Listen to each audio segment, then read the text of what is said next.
What is going on, folk? My name is NimbleThor, and welcome back to my mobile gaming quest, where today we are checking out Pokémon Rumble Rush, which is a brand new Pokémon action-adventure game that released in a beta version in Australia, in Denmark, and maybe in a few other countries as well. So today I figured we would take this game for a spin to see if it's actually worth getting excited about. So grab your investigation goggles, do me a favor, and smack that like and subscribe button, and then let's jump in to Pokémon Rumble Rush, a game that's all about catching the best Pokémon by finding and fighting wild Pokemon, which is what we're doing right now, pretty much like every other Pokemon game out there. In Rumble Rush, however, combat isn't turn-based. In fact, the one and only Pokemon we do get to take into a battle also auto-moves and auto-attacks. So yes, right now, I'm doing nothing. I'm just talking. I'm not even touching the phone at the moment. It's just playing by itself. It's a bit like in Pokemon Quest, which I covered right here on the channel as well when it released last year. So, since combat is automatic in Rumble Rush, our job, during combat at least, is to swipe to dodge attacks, hold and release to complete a strong attack, and click our special summon attack button, which is gonna summon another Pokemon who will join the battle temporarily to deal a single really strong attack, and I'll go show you guys that after we've unlocked one of these new ores here. Now, we have to make a choice here. We only have room for 3 ores. This is sort of a loot box-like system. And right now, we are waiting 1 hour and 27 minutes for this unusual ore here to open. We can either choose to remove the rare ore that we got, or we can choose to finish this one up by using some of the tickets we got. So let's do that right now, and let's see what we're gonna get from this unusual ore. Hopefully we're gonna get something awesome, because we waited 3 hours for this one to open. So we got Bug Move Plus, and we got 2 of those. We got Water Move Plus, we got Normal Move Plus, 3 of those. Psychic Move, Fire Move Plus, and 2,500 gold. Not too shabby, honestly. So now we have room for that extra rare ore, and that one is gonna take freaking 10 hours to open. You know what, guys? I think I'm gonna go for the unusual ore, because at least that one is only gonna take 3 more hours to open. So let's try to find some new Pokemon here in the Charizard Sea. How about we go over here and see what we'll be able to discover? Let's have a look. We found Eevee's Grassland, so we should probably be able to catch an Eevee over here, and that'd be pretty nice. I think, do we have an Eevee already? Let's have a look real quick here.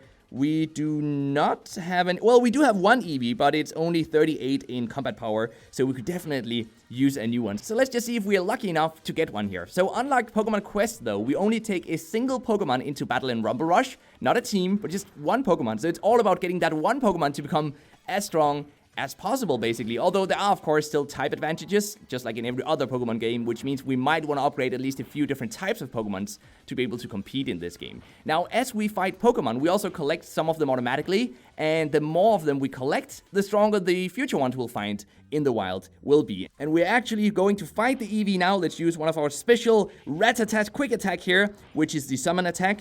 And let's see if we're gonna catch this Eevee. Are we gonna catch it?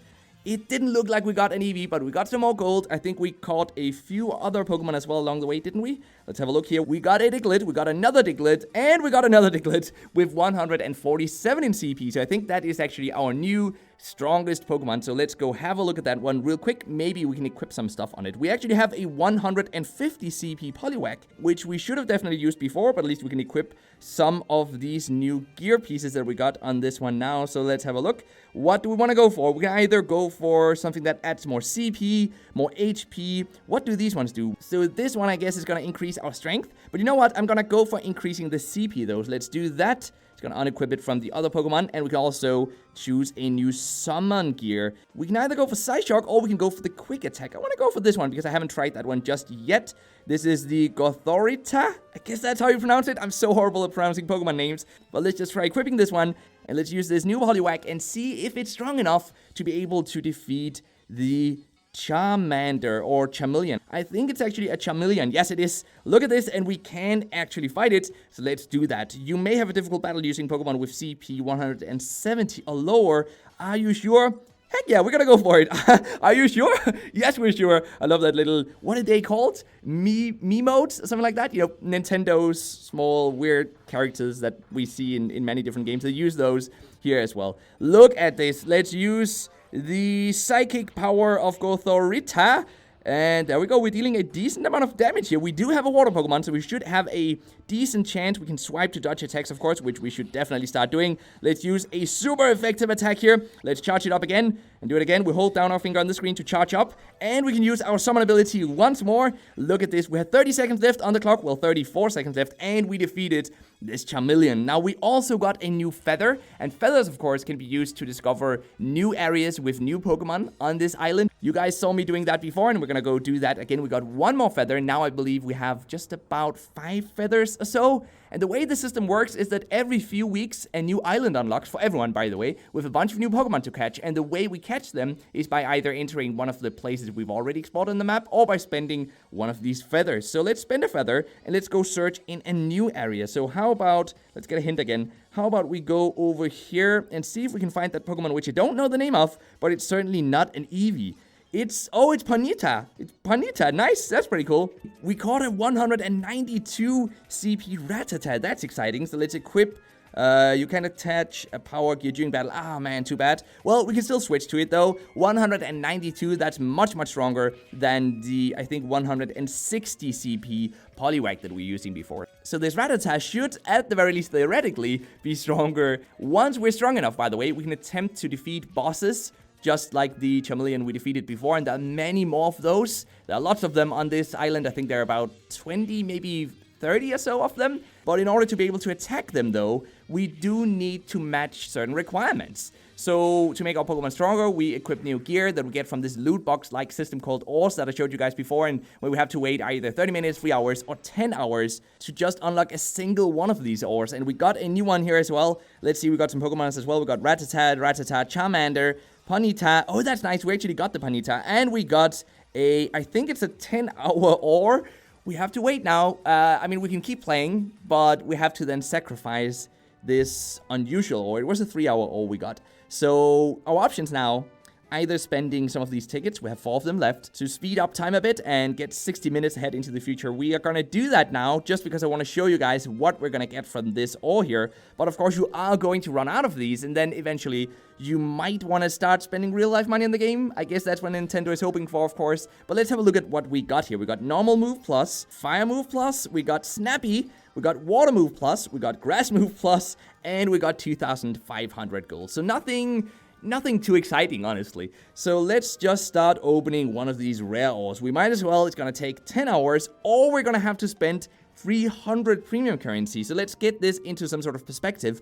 If you wanted to speed up time enough so that you could unlock that one immediately, you would have to spend just about $3 or $4 just to open a single one of these. And now this is the #1 complaint about this game at the moment, is that it's either a lot of waiting, or it's a lot of spending money on this game if you really want to get into it. Let's have a look, though. Are there Pokemons we have not caught yet? I think we've caught everything up there, so maybe let's go search for a new area. Maybe we can search up here. I think that's something we haven't caught up there yet.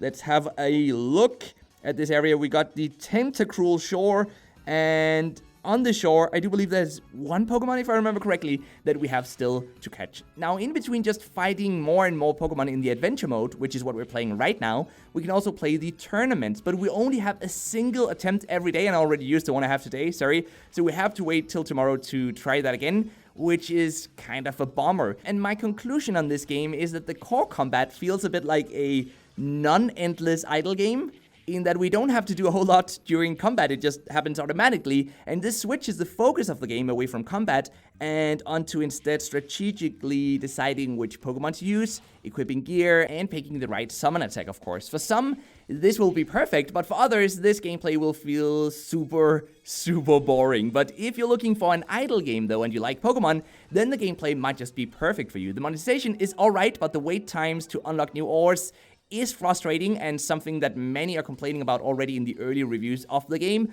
So just consider what you're getting yourself into. If you're interested, however, the download links can be found in the description box down below as always, and you should be able to use those as soon as the game is out in your region as well. And with that said, let's get into the mobile gaming news of the day, which is that Battle Royale games have now earned more than $2 billion on mobile in total. At least that's according to analytics company Sensor Tower. But if you had to guess, though, which Battle Royale game, mobile game, earned the most, what would you have guessed? Fortnite? PUBG Mobile, because it's none of those two. It's instead Knives Out by NetEase. And that game alone has earned $643 million since its launch. Fortnite is close though at 630 million, although it should be said that that's only from iOS. So I guess it's fair to say that Fortnite might just be the top earner. We just don't have the numbers for Android to prove it, because on Android they don't publish through Google Play. Instead, they have their own launcher. And PUBG Mobile, by the way, has earned 438 million, so that game is still also pretty close to the other two games. But still, interesting to see that Knives Out is leading the pack in terms of Battle Royale games, especially since that game never really took off in the Western markets. But with that said, I hope you enjoyed this video. Be sure to leave a like if you did. I think I said that in the beginning as well, so I appreciate all the awesome support, guys. You're amazing. Love you guys. And until next time, just remember to keep gaming, stay awesome, and I'll see you guys around.